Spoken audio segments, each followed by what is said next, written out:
Good morning, everybody, and Happy New Year. This is our first Third Thursday presentation of 2026. Um, Super excited to be doing this for another year.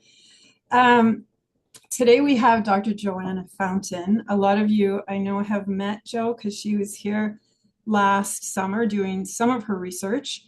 And yeah, I just told Kate, I'm not sure how much time we allotted for our meeting, Jo, but we spent 4 hours together. Well, it Um, wasn't that long. I don't think what it was quite that long. we couldn't stop. We could have. The Yeah. recording went for 2 hours. I'm not sure what happened after that. So Dr. Jo Fountain is an associate professor at Lincoln University in Aotearoa, New Zealand. Aotearoa, yep. She's a rural social scientist with diverse research interests focused on analysis of change and resilience in primary industries, tourism systems, and communities located in rural regions. Current projects include analysis of destination and tourist resilience in the face of natural hazard risks and ongoing and intensifying climate variability, and the changing shape of the wine industry in the context of climate change. So she's got a lot to talk about that's really pertinent to us and where we're at these days. So take it away, Jo. Yeah, thank you very much, Kathy. Kia ora from the future. So it's Friday morning here in New Zealand.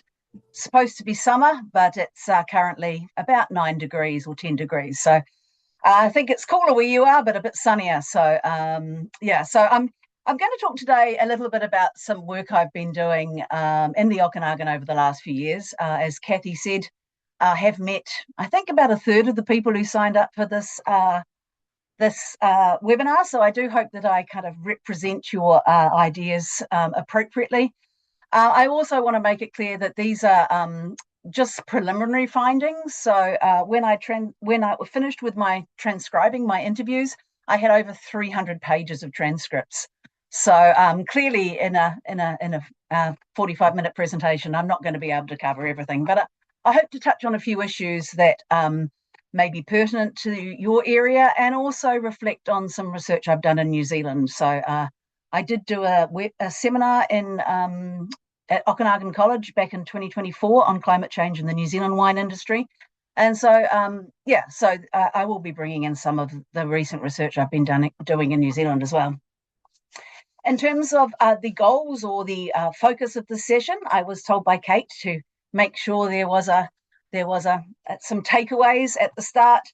I've possibly been slightly ambitious with my takeaways, but my plan is to share some preliminary findings of the decision-making context of climate change adaptation in the Okanagan wine industry, including looking at some barriers to action, and then hopefully begin to start thinking about some of the strategies that we might be able to use to overcome these barriers to adaptation. So I have put that caveat that it's very unlikely that we're going to solve all the problems in the next hour, but I do hope to at least identify some of the barriers that have emerged in my research.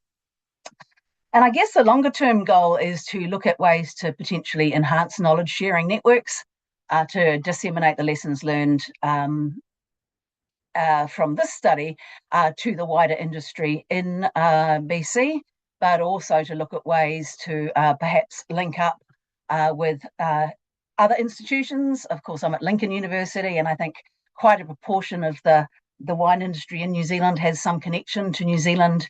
The wine industry in the Okanagan has some connection to New Zealand or Lincoln or Central Otago or Marlborough. Looking at ways to potentially kind of enhance those synergies, both in terms of research, but also in terms of maybe teaching and industry kind of interactions and exchanges potentially. Okay, so just really, really briefly to start, I'm probably talking to people who know all of this, but we do know that wine industries are experiencing both creeping changes in climate variability, but also those high impact weather events. And I think many people in the climate change adaptation field would say that we're actually getting quite a long way towards understanding the impacts of climate change. The impact on phenology and yield and quality, and what it's doing to growing season from sort of bud burst through veraison to harvest. The impact on different grape varietals, how regions are more or less suitable. So I think a lot of that kind of the impacts research is relatively well known, with some caveats. I think we have better understanding of, I guess, sort of mean changes, so increases in global temperatures or sea level rise, than we do understand the exact nature or impact of extreme weather events. But yeah, generally climate change impacts are more well known than maybe some of those adaptation strategies. And I'd like to do a hat tip to Morgan, who I know is on this call. I can see her name on my screen. That we are aware there are a lot of different adaptation strategies. You can read about some of the ones that Morgan identified during her master's research in a report that she put together for the BC Grape and Wine Council. But yeah, so some of those adaptation strategies are sort of short-term tactical. They might be longer term or strategic. And again, adaptation decisions can be either anticipatory or reactive, or kind of a mix of both. They can involve hard infrastructure, so changing irrigation systems or root stocks or trellising, or introducing weather stations, or they can be soft infrastructure, so looking at things like sort of building networks or research or vineyard management. When we think about adaptation strategy, though, we are aware that we may have a lot of, again, knowledge about the kinds of adaptation we could implement, but we're also aware that decision makers need to prioritize multiple risks. There are multiple things going on at any point in time, and how do you look beyond potentially day-to-day management issues to take a sort of a long-term strategic planning approach? What is your priority on a day-to-day basis? And we do know that for a lot of the people in the wine industry, not just in the Okanagan, but in many regions in the world, particularly smaller producers, that day-to-day reactive firefighting tends to be prioritized, because if you can't do the things right now, there's no point thinking about the long term. And of course, your adaptation responses are always shaped by those kind of global influences and national influences from elsewhere as well. So I think the other thing about the decision-making context for adaptation is, as that picture on the right suggests, a lot of what we're dealing with when we're dealing with climate change is both creeping hazards and sudden onset events are uncertain. We need to be making decisions often without all the facts in front of us. So we don't necessarily know exactly what's around the corner, or whether there is a corner and just a cliff. So these are all some of the things we need to sort of think about. I think another thing to think about when we talk about adaptation strategies is it's really important, when you're thinking about implementing any adaptation strategy, that you bring the industry along with you. You need to be engaged with wine growers and key industry stakeholders to identify the vulnerabilities in the industry, what their perceptions or understanding of climate change and adaptation options are, what their priorities for actions are. And I think possibly most importantly, also what are the barriers to implementation, and what can we do about those barriers to make it easier for people to act on adaptation decisions. The model there was developed by a colleague of mine, Nick Craddock-Henry. He calls it the adaptation, well, in association with some other researchers, he talks about the adaptation knowledge cycle. And this kind of touches upon some of the things I've just been summarising. So he developed this model in an analysis of the climate change research that's been done in New Zealand. And what he found is, again, the vast majority of the research that's been done has been around those impacts, and also then around implications. But once we get to the decision making and then implementing decisions, there is much less research about that. So, how does this knowledge sorry, I can't see part of my slide. I'll move you to the other side of the screen. How does the actions of wine stakers and what is the capability of the industry to adapt to the knowledge that is out there? I just wanted to briefly talk about the my journey to this research. So, as Kathy said, I am a rural social scientist. My job title is actually Associate Professor in Tourism Management. So I sit oddly between different kind of, sectors and research interests.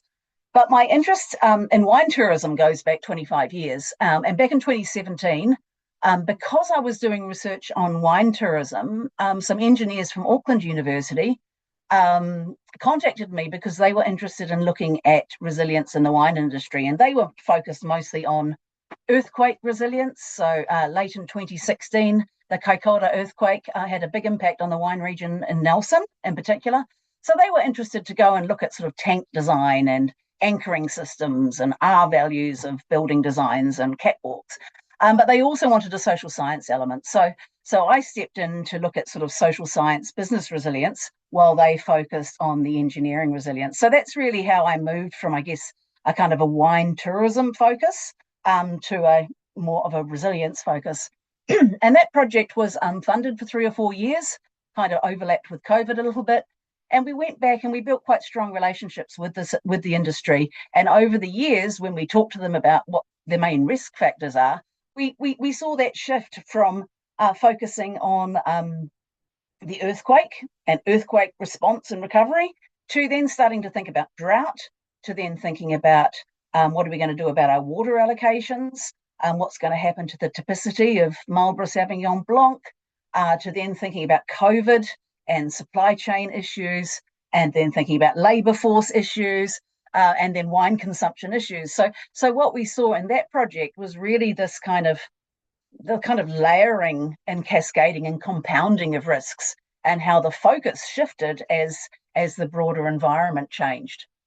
At the same time, I was doing research on tourism in Kaikoura. So it's a whale watching sort of destination just north of Christchurch, about 3 hours north of Christchurch, where I'm based.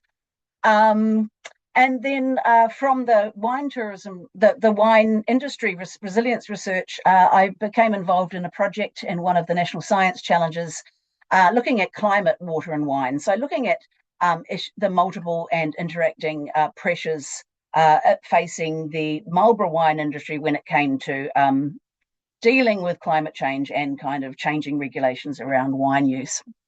And finally, and possibly most excitedly, while I was in Kelowna this year, we got the news that we've just been funded in a MB Endeavour.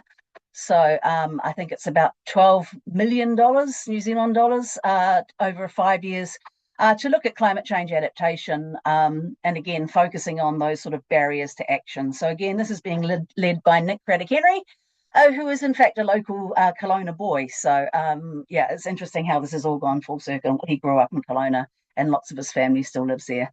So as the quote down the bottom says, we've built a solid evidence base of climate risks, and we've identified adaptation options. The next step is implementation. How do we move from good plans on paper to real action on the ground? So I think this research really has I think the project started the 1st of October. So we're very early on that 5 years plan, but I'm very keen to kind of, again, liaise with the industry in the Okanagan and help to share any kind of findings that we develop in this project. And if you've got any questions about that, I have got some extra slides at the end of this time. I can talk you through this new project a little bit more.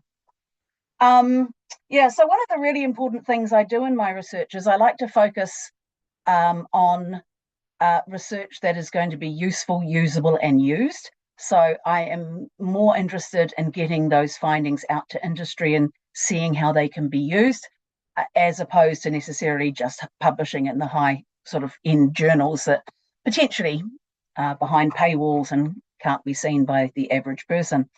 So one of the tools we've used is adaptation pathways planning, and we're also doing some work around scenario planning as well. So particularly with industries, with communities, giving them, I guess, some resources to give us feedback on and build these, co-develop these pathways with industry. So this pathway, I'm sorry about the red line across the middle. I couldn't do anything to get rid of it. This is an adaptation pathway that came out of that climate change, wine and water Marlborough study. And it kind of, what it does is over a time period, it shows you the sort of at the decision points where you would need to perhaps do something more transformative or more expensive to maintain the industry. So you can see all these nodes, these decision points there. So that was quite a long overview, but I thought it was quite useful for you to sort of see where this fits into other research that's been done as well, and also potentially where research could go in the future. Just before I move on, I do want to just very briefly define resilience and what we mean by resilience, because it is one of those concepts that I think a lot of people don't like the concept. Well, in New Zealand, a lot of people don't like being told, well, you're resilient. I think, I live in Christchurch, so we've had quite a few earthquakes over the last 15 years. And there were a number of people in the country who said, well, when you're told you're resilient, that just means you're left to your own devices and you just have to get on with it yourself. When I'm talking about resilience, I'm not talking about that. I'm actually thinking about it in terms of that sort of a complex social ecological system. Some of you may be aware of the story of the Indian story of the 6 blind men who meet an elephant for the first time. So this is what this image is about. But so resilience can mean different things for different people. But my focus and the focus of all our research is really around understanding the system in which change occurs. This would be a academic sort of definition of resilience. It's the function of the capacity of a system to adapt, self-organize, self-learn, and increase its capacity to buffer against shocks and stresses. So that kind of the idea of being able to sort of bend and move, unlike kind of the engineering concept of resilience. We're not necessarily saying you're going to bounce back to how you were before. In engineering, that's what you want. You want your bridge to be back to what it was before. In sort of social ecological systems, it's normally about bouncing forward. So, learning through change and improving resilience over time. One of the ways of modeling or sort of picturing this idea of resilience is to use what we call, it's the landscape stability model of resilience, but it's also called the ball and basin model. And that's the idea that, you can visualize a social ecological system as like when you have a ball in a basin and, or a cup of tea in a teacup. And when you move that basin, you want the ball to stay in there, but for various reasons, it might be the bowl is very shallow, or the walls aren't high enough. Disturbances might lead to the ball leaving the system or reaching some kind of tipping point or threshold. So this is another way of illustrating that. So the idea with a resilient system is the ball will stay in its basin. The basin may change. The basin may get deeper. The walls might get higher. But the goal is to kind of keep that system ticking along. So when we're thinking about a social ecological systems approach to resilience, we're thinking about considering the vulnerability of the system, so the exposure to hazard, the sensitivity to loss or damage, the coping range, so how much flexibility is there to cope? Do you have lots of money in the bank? Do you have lots of insurance? But also to think about how much scope is there in the system for it to be changed. So can that system actually be modified? Are there opportunities to do different things, to diversify, to be flexible? The picture there, some of you who know New Zealand may be aware of Esk Valley, just north of Napier, and it was hit by a cyclone in 2023, which has basically seen the industry in that part of the Hawke's Bay be pretty much destroyed, at least for now. So, that would suggest that the latitude, there isn't currently a lot of scope to change. Sorry, I've got a cat meowing at me now. So the wider range of options for response means you've got a greater latitude. So in the context of the Okanagan wine industry, some of the ways that relates to the research I've been doing is, what impacts of climate change are evident to wine stakeholders, and what are stakeholders' perceptions of climate risks and exposures, what opportunities and adapt strategies exist for addressing climate change risks and impacts, what barriers hamper adaptation, and are there any significant social, economical, or ecological thresholds or tipping points in the system which may see it being unable to adapt? Okay, so in terms of the methodology for this research, it's taken a range of forms. So I have done quite a lot of documentary analysis, looking at academic articles, news reports, and social media. Ross Wise, who many of you will know, has been a real help. It was quite fortuitous. I'd already developed my project when I met him. And so he was very kind. He very kindly shared with me his Master of Wine report that he wrote on a very similar topic to what I was looking at. I think the field work for that was 2017, 2018.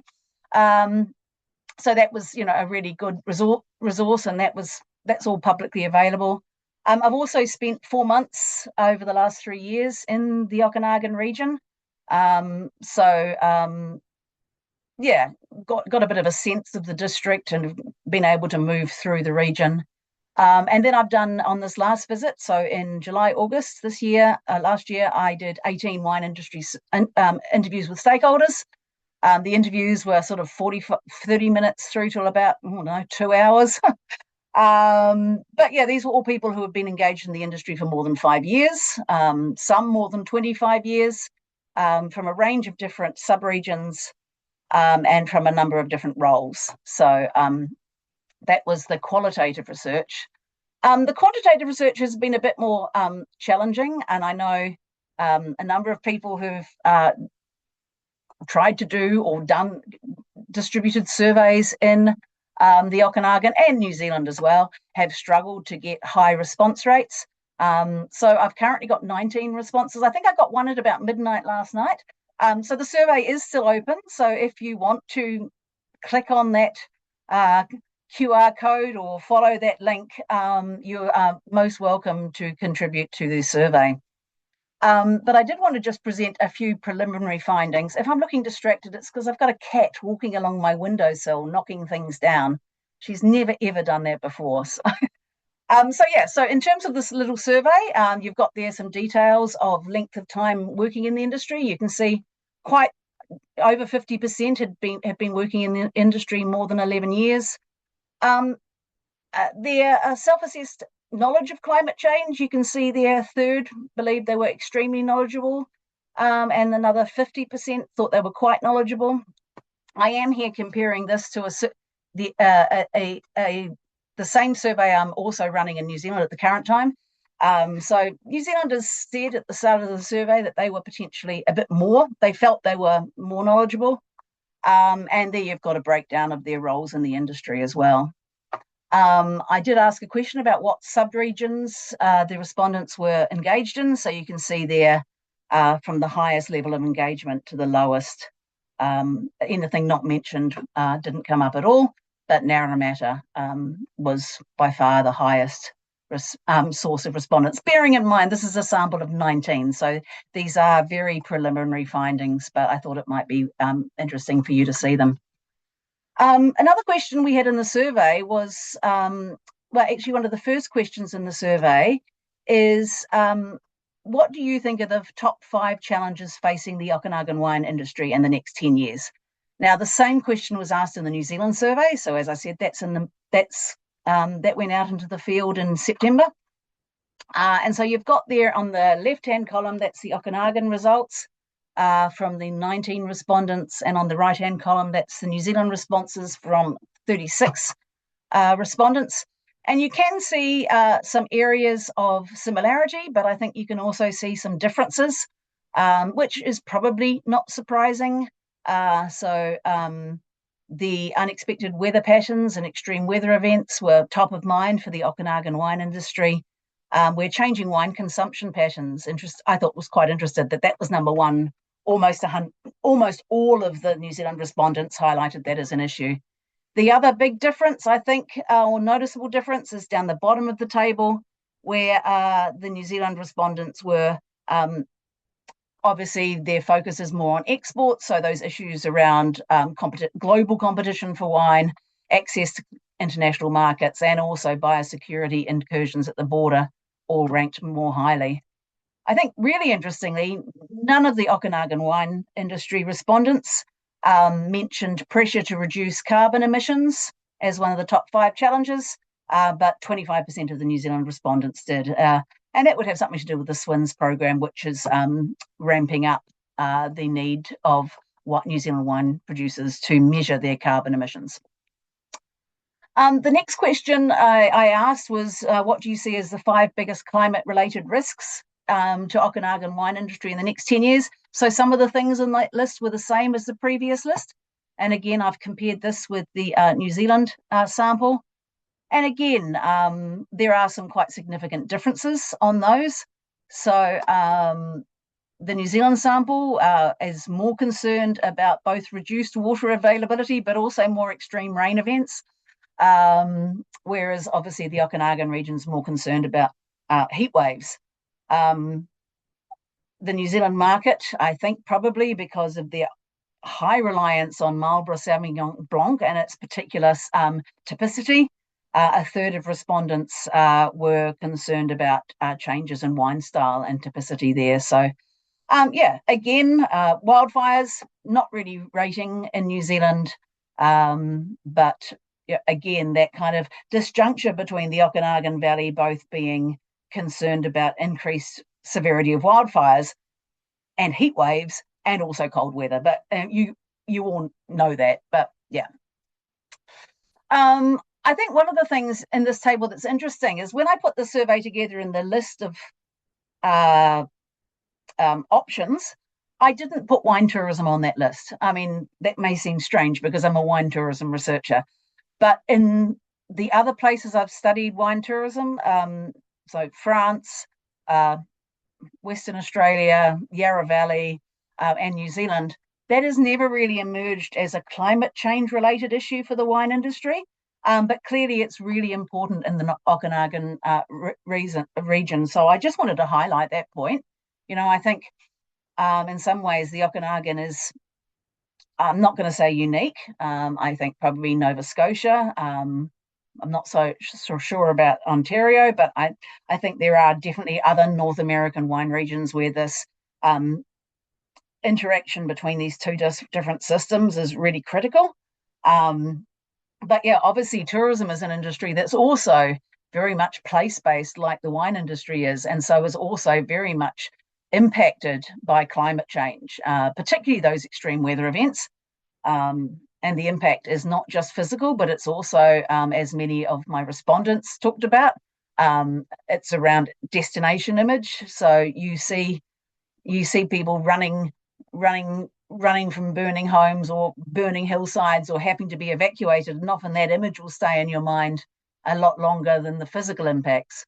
But also, and this is coming out of the interviews as well, in the interviews, a lot of respondents said, well, it's not only the physical restricted access, so both with fires, but also that big landslip down the lake, but also decisions by decision makers, political decision makers, to put a travel ban on or close areas. So that restricted access is both physical through the actual impact of a extreme weather event, but also political or based around regulations. And the other thing is tourism obviously is impacted by those other supporting sectors, which are also impacted by climate change, so restaurants and so on.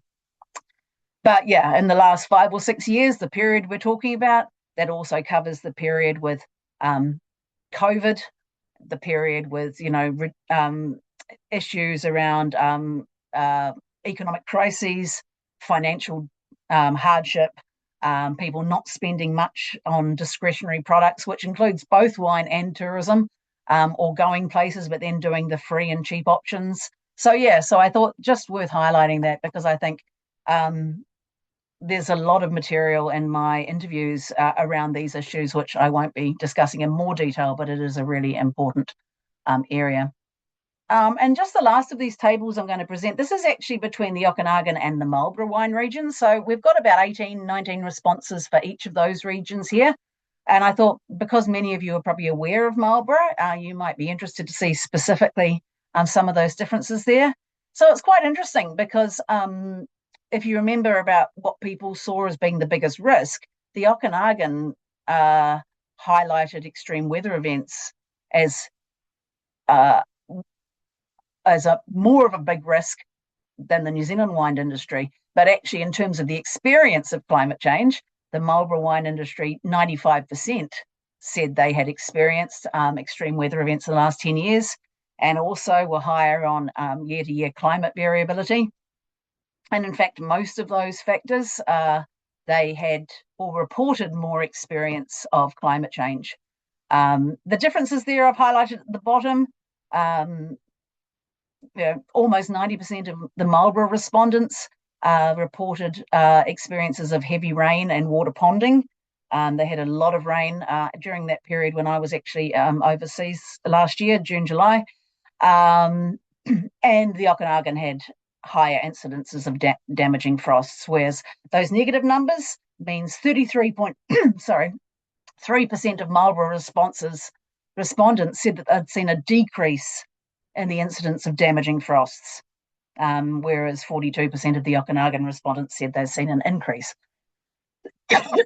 Okay.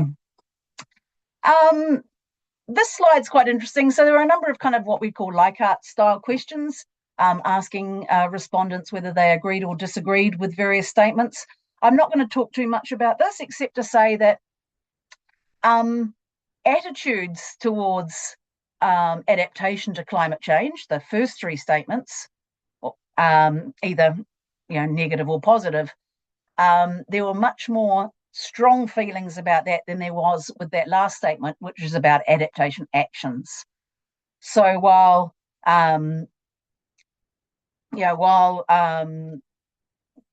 so people started falling a bit more in the middle there. So only 42% of respondents strongly agreed that they would proactively taking action to adapt climate change.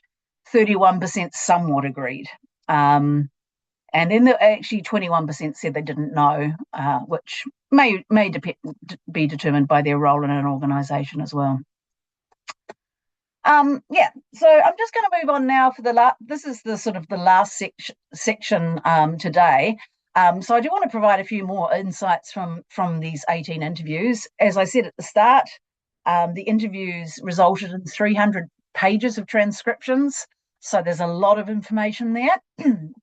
So in 15 minutes, I'm not going to be able to cover that much of it. But I have some sort of top level findings. And again, a lot of my findings around what the impacts have been and what the adaptation options are, I'm not sharing today, because I think most of this audience will be fairly aware of that. So I'm focusing a bit more on those kind of broader themes around barriers to adaptation. So one of the questions I asked in most of the interviews was, when did you first look around in the Okanagan Valley and think, I think we're seeing climate change? And it's quite interesting that the modal response, i.e. the response that was given more often than any other, was 2015. So the sort of the heat dome of 2015 was raised by a number of people. There were, of course, people who hadn't been in the region that long, and others who've been there way back before the 2003 fires. And the trigger events for thinking about climate change in the Okanagan were almost all related to heat or wildfires. So they were the kind of trigger points, those extreme wildfire and heat related events. Obviously, as you'll also be aware, there is really considerable difference in the experience of climate change through the region. both in terms of the intensity, the frequency, and yeah, even within a region, there can be quite big differences, partly to do with topography and location, but also it looks from the interviews and from what other experts have told me, that's often around vineyard management practices as well. And certain practices have maybe saved or protected vineyards a bit more than others. The people I interviewed, probably not surprisingly, had a really good awareness about a range of adaptation options. And I think, when you're interviewing people on a particular topic, they've sort of, you reach out and contact them. It's the people who are going to be interested in this topic who are most likely to agree to an interview. So you're not talking to a representative sample of all wine growers or winemakers or viticulturists in the region. So while these participants felt that they had a good knowledge of climate change, of adaptation options, there was a feeling that some in the industry are maybe not up to date with science and potentially stuck in a rut. So I'll come back to that point. Also, there were quite interesting differences between sort of a very flexible, proactive response to events. Well, not proactive, but a fast reactive response to events versus a more wait and see kind of approach. Often, but not always, that wait and see approach was driven by resourcing issues. So maybe access to labour or insurance or just funds. So this quote's quite interesting, just around, what can happen based on the decisions you've made. There were also huge differences in adaptation, what was considered the best solution, both within the same sub-region, but also between regions. And that those differences relate to what variety should be planted, what the replanting strategy should be. That might be around you're pulling out all infrastructure and starting again versus sort of planting where you need to, pulling out all vines, pulling out all infrastructure, pulling out vines, leaving infrastructure. And a lot of these did differ by, winery ownership. So the big three were generally more able to react quickly and decisively in terms of replanting, but also related to business strategy and other sort of knowledge and resources as well. I think an interesting finding, and I find this interesting because it's what we also found in our earthquake research in New Zealand, is that experiencing extreme events is actually a really important tool or pathway to enhance resilience through learning. So there is, I know in New Zealand, we've had a situation where a number of wineries that have been through earthquake events have actually then gone into other regions and talked about their experience and how they responded. So that's something that maybe the industry in the Okanagan can think about in terms of sharing knowledge. So people who had who had been through the polar vortex in 2023 and 2024, so had a bad experience in 23 and 24, most of them reported that they began to disking up the vines again, which was a practice that had kind of fallen by the wayside, but definitely used to be practiced. And also those who didn't have production insurance got production insurance, so that when the 24 vortex came, they felt better prepared and more resilient to cope with that. This was also similar to the response around managing smoke. So I love this quote at the bottom here. But these other two people talked about, learning from 2021 about smoke and what smoke does. So we're talking here not so much about the UV layer covering, but about the sort of smoke taint itself. And the difference there between what this person felt some people did in 21, going ahead and making their top brand, even though the grapes in the wine were potentially a bit suspect. And then actually in 23 going, look, we know what's coming. We know what our options are. We've got the tools in the toolkit. We can be proactive. I love that bottom quote. I'm not as scared of smoke now. I know I have the strategies to deal with it. So I think that's that's a really important kind of finding in terms of thinking about moving forward. I think another key theme I sort of identified, and this really this was really captured in this quotation, and it really, when the person said this, a lot of pieces kind of came together. So yeah, I think, this person was talking about extreme weather events, both the extreme heat and the freeze are both really important, but there's different levels of uncertainty between those types of events. And so, this person was saying, the heat, is a bit more predictable, and it's easier to manage. There are lots of options to manage it, and also cheaper to manage, at least in the initial stages. But options for extreme cold is more limited, and it's an investment. Like whatever you use, it's an investment that you may not need for 10 years or ever. So again, that kind of uncertainty is, I think, a really important issue when we're looking at why around decision making and why people do or don't implement action on the basis of knowledge, impacts, and implementation strategies. And I think the last of these key points I was just going to mention was around the polar vortex. And just in terms of just giving one example of how it's not like one decision you're making when you're making an adaptive response. There are many decisions. So if we think about the polar vortex and the response to that, probably the first response for many wineries was, are we going to buy grapes from the US, or are we going to rely on our existing inventory? And that decision is based on, again, often business vision, value statements and things like that. Are you purely an estate-based winery, or are you a bit more flexible? And obviously your ability to do that is also affected by kind of regulatory changes.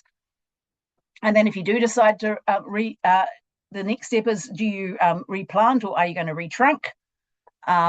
If you're going to replant, are you going to replace like with like, or change varieties? And then are you going to use your own rootstock, or are you going to have grafted rootstock? And then if you are going to replace with the same varieties, are you going to plant that in the same place, or are you going to change your locations for some varieties? And if you are going to change your varieties, what varieties are you going to grow and in what quantities? And are you going to, what quality in the varieties are you going to be looking for? Are you looking for flexibility, hardiness, market appeal, price point? So you can see that all of these decisions lead to other decisions. And again, if you're going to replant, are you going to retain your infrastructure or replace it entirely? And if you replace it, are you going to change the design of your trellis and planting design, so potentially in the future you can bury your vines? So yeah, that's just one potential kind of, I guess, tree diagram. But at each point, your decision would be influenced by many factors, or it may not be your decision at all. That may be your owner of your vineyard has said, this is what I grow, this is what I like, this is what we're going to replant. So yeah, so many different aspects here. So the final thing I just wanted to talk about is some of the barriers to adaptation. So yeah, I'm not going to read out these quotes, but this is recorded, and I'm happy to make the PowerPoints available as well. But obviously, financial limitations, restrictions are clearly important. If you look at it from a vineyard perspective, like nobody's had any money to deal with these vineyards for years. Yeah, so I mean, these are not new stories. I'm sure you're all aware of those kind of barriers to adaptation. Another point that came through really strongly was around lack of collaboration. Range of reasons given for this. There was quite a lot of talk from a number of people about how potentially some of the big players in the industry are not necessarily keen on their workforce or their staff collaborating on research projects or in workshops and so on. But there was also a sense that there was also a degree of competitiveness in the industry. Some people said maybe it's because it's a young industry. Other people said it's because, people have come from lots of different regions, so you haven't got that sort of, I guess, social capital built up between people.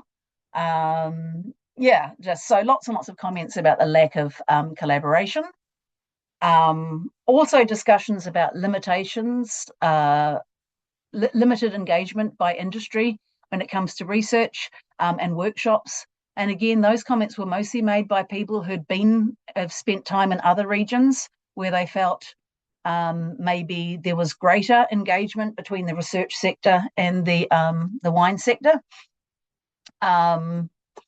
And again, you can see there that, there are a number of reasons that people gave for this. Again, I like the quote. I think some people do their homework and some people follow their dream. And I think that kind of captures quite nicely that kind of, it's not quite as abrupt as that, but, that kind of dichotomy. I'm not going to discuss that because just a matter of time. But again, related to that collaboration, there was also quite a few people discussing the lack of education facilities or options in the Okanagan Valley, both in terms of building local capacity in a local region, but also in terms of building some of those networks and connections early on in someone's career. That, if you're all studying in the same place, you're getting to do placement or practical work in different wineries, you kind of build those networks and bonds. So that was definitely something that a number of people mentioned. And just two things added on the end there. As in every wine region, there are always discussion about complicated and unhelpful regulation. That regulation is different in different places, but it's a fairly common one, and also one that I probably hadn't thought about, but it's definitely one for New Zealand as well, is the Okanagan's isolation from markets with maybe few distributors, and again with extreme weather events cutting roads or COVID or whatever, getting access to glass, to nutrients, fertilizer, rootstock, etc.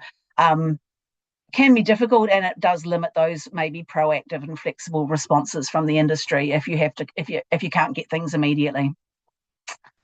Final three slides. Yeah, so in terms of the future of the wine industry, again, this was the last question I asked most people. What does the industry look like in the future?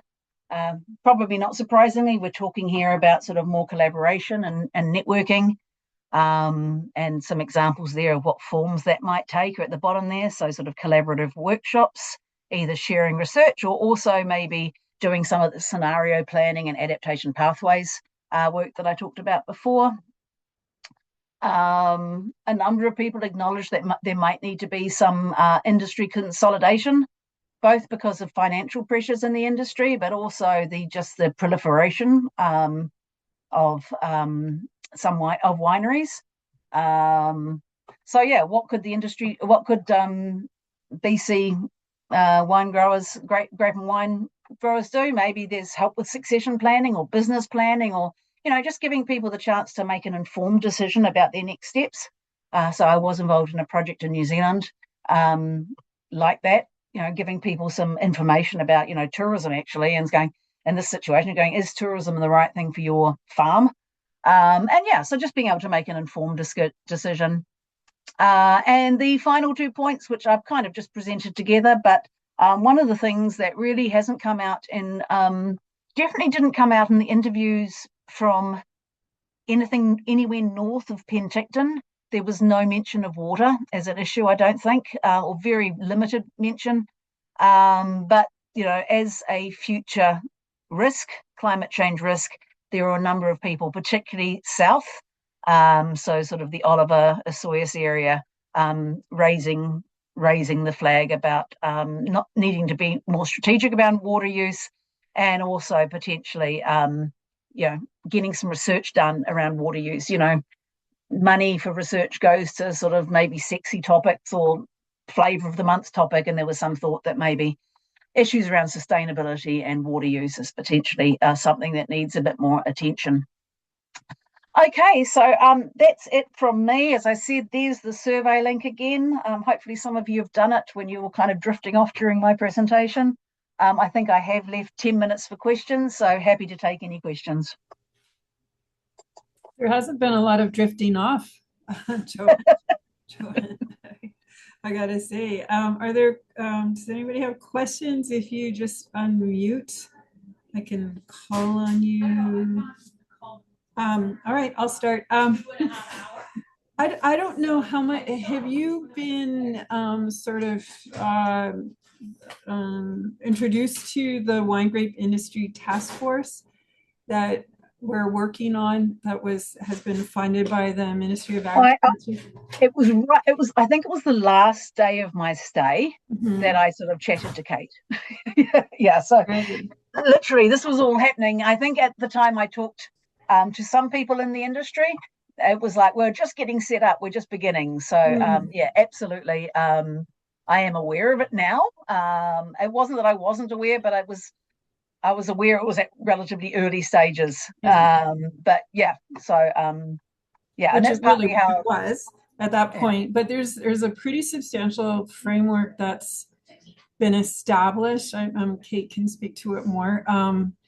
But yeah, I'll be really interested when you're here next year for you to have a look at what all's been done with that and hear your thoughts about it, sort of your evaluation of it, because I think a lot of what you've talked about is being addressed, and um, I think my biggest concern is that it's a finite timeline, right? Which in a way is good because then Get things done. you have to achieve certain goals before it comes to an end. But as we're going through it, I'm always kind of thinking of is, and then what? What's going to happen when we don't have that funding? But yeah, um, Yeah, and I think I think another thing that came out in the interviews is in most industries there are the group of people who are really engaged and really knowledgeable and on all the committees and are really up to date with all the research. Don't roll your eyes, Kathy. Um, and then there's often quite a long tail, if mhm. you know what I mean. And yeah, I mean that the people on their game are really, practicing best practice. So everything I've presented has been, it's not my opinions. This is what's all come out of the interviews. These are all, there is nothing in there except the arrows at the bottom where I've added a few kind of suggestions for moving forward. It's all been perceptions and comments from industry, not from me. Do you have the statistics on number of growers versus other? In this survey or in the interviews? I guess in the Few in each. survey. Yeah, I guess The survey was quite interesting. I mean, I guess we've only got 19, but there was huge differences between New Zealand and the Okanagan.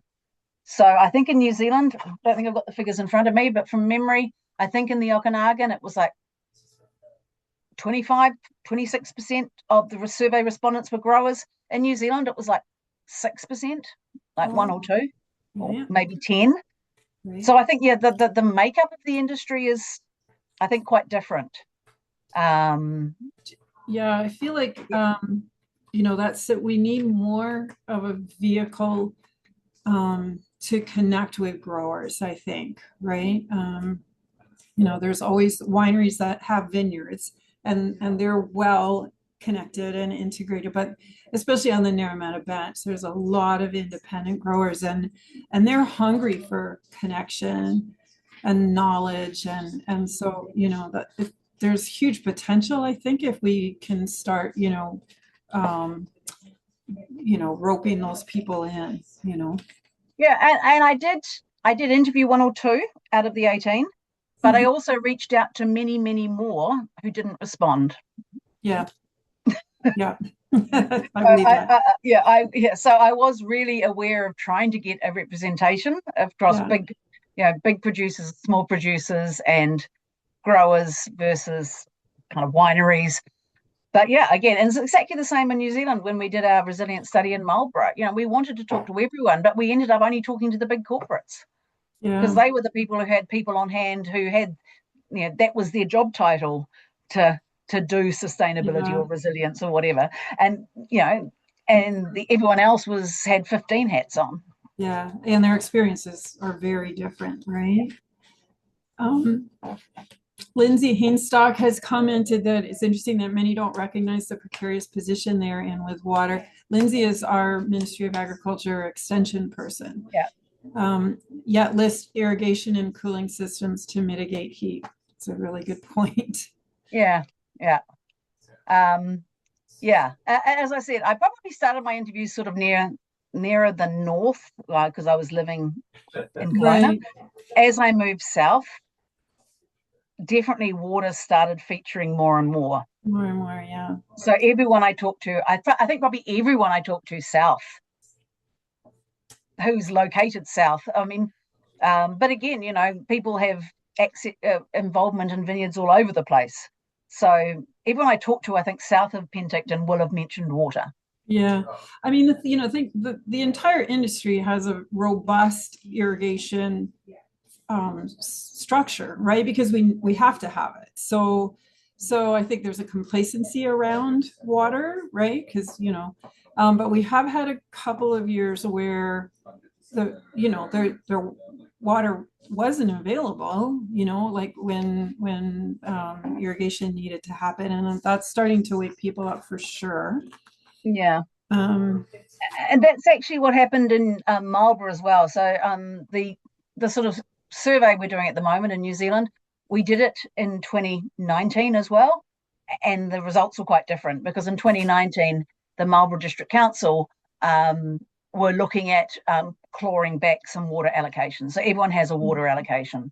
Also, there'd been a drought, and those people who were accessing their water from the river system, there are certain flow levels at which allocations get cut off.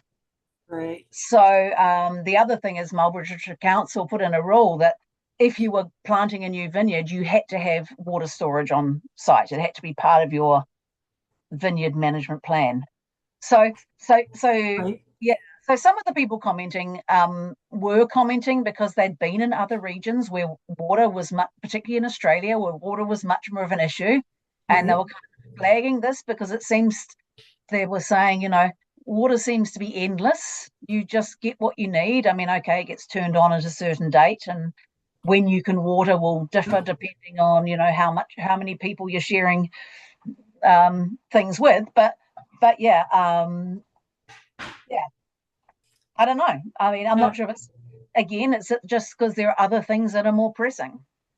We It's were not we that it's put not in important. a weather station last year in our vineyard with soil moisture sensors, and under a grant from the provincial government around water use, right? Mm.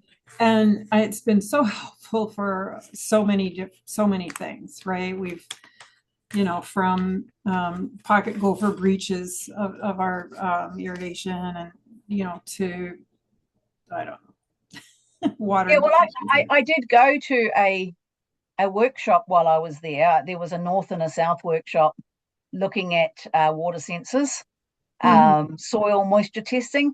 Yeah. And I was quite surprised because, I'm a social scientist, but I had already come across all that equipment, even Yeah. as a social scientist in New Zealand. I mean, it was very interesting, but it Yeah. didn't, I was surprised that it was still quite new. Yeah. Yeah. Um, and in the, yeah. So yeah, a lot of wineries here have soil moisture testing and weather stations. I think I wouldn't know what proportion, but it's kind of that technical kind of innovation, I think, is probably quite advanced in New Zealand, but maybe compared with other regions. Or at least, I think a lot of them are working with Lincoln and with Brigado Research Institute and various other organizations with government funding. So they end up having, they site one on their property. Right. Yeah, the Crown Research NIWA. Yeah, and so they get to keep it. But yeah, so yeah, I just think there's so many things that goes into why people make decisions or not.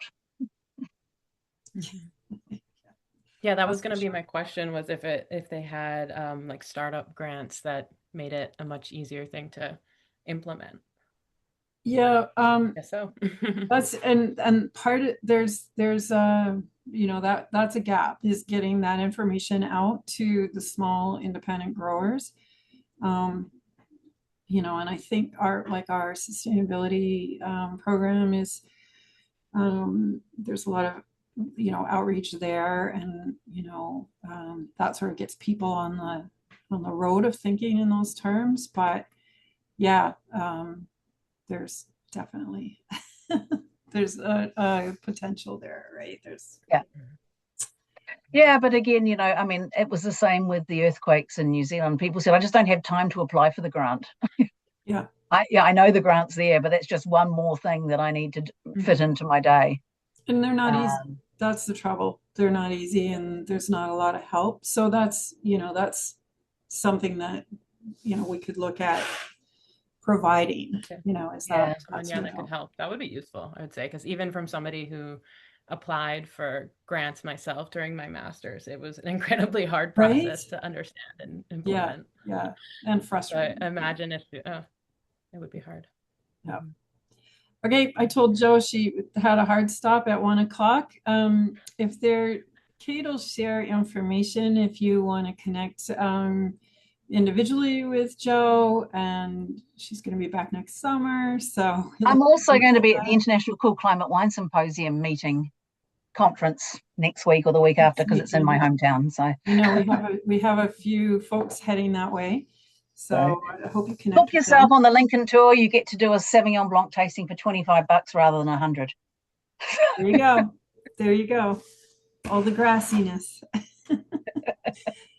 Okay, thanks so much, Joanna. You're very welcome. We'll see you next summer. We'll see the rest of you next month, third Thursday.